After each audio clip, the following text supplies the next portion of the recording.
welcome back to my channel. Today we'll be discussing Love Stage by Eiki Eiki. Maybe I'm saying that right.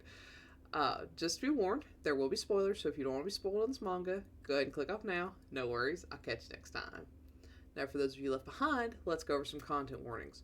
There may be references to homophobia, toxic masculinity, kidnapping, confinement, blackmail, obsession, harassment, fat shaming, violence, spiking, rape, stalking, non-consensual porn, and sexual assault, as these things do appear in the manga. Now, if all is good with you, let's go ahead and get started.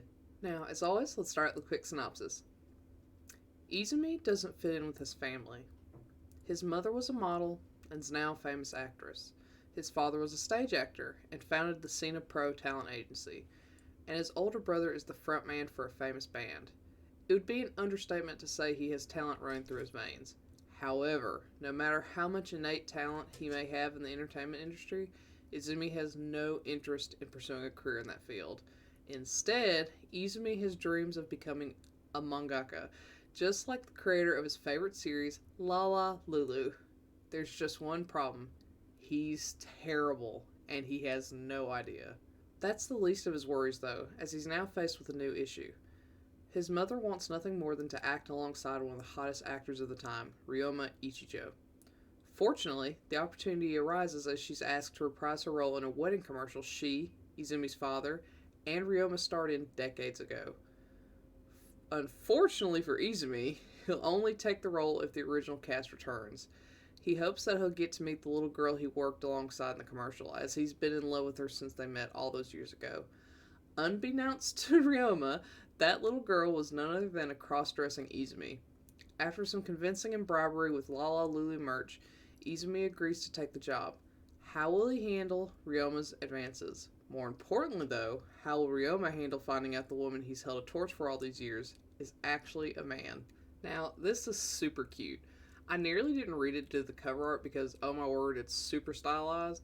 Not to mention Ryoma's head seems to almost float off his neck with how far it is. While we get the occasional odd proportions or their necks are oddly long, the art is beautiful overall. It's very consistent and super clean, and Izumi is absolutely stunning. The only thing I'm not a fan of is the shading of the mouths. Something about the intensity of the upper lip shading is rather distracting, and it isn't my favorite style choice, but it's otherwise awesome.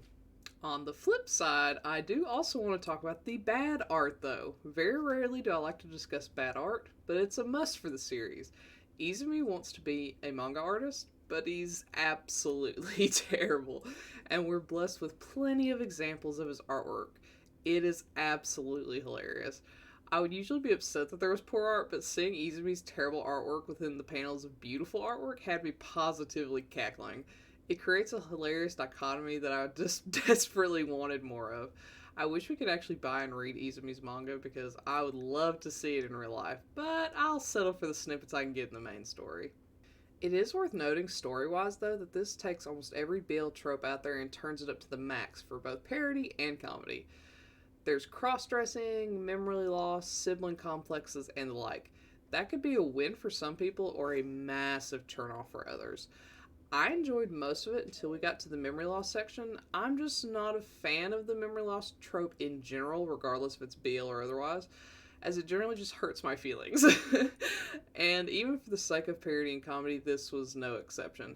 Seeing Izumi be called a freak by the man he loves because Ryoma has forgotten all about him is just too sad for my little heart to take. It was even worse since he openly flirts with a woman in front of Izumi. It was just too much for me personally. Finally, something I have to mention because it's so rare in BL, we have a reverse scene where the top and bottom are switched.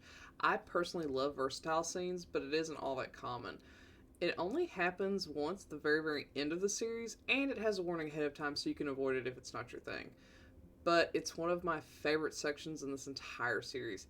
It's funny, cute, and smutty. All my favorite things wrapped into one.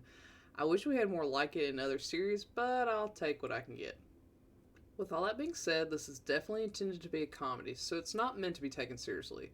It's super dramatic, with little drops of smut throughout. If you're looking for a serious romance, turn away now because this isn't it.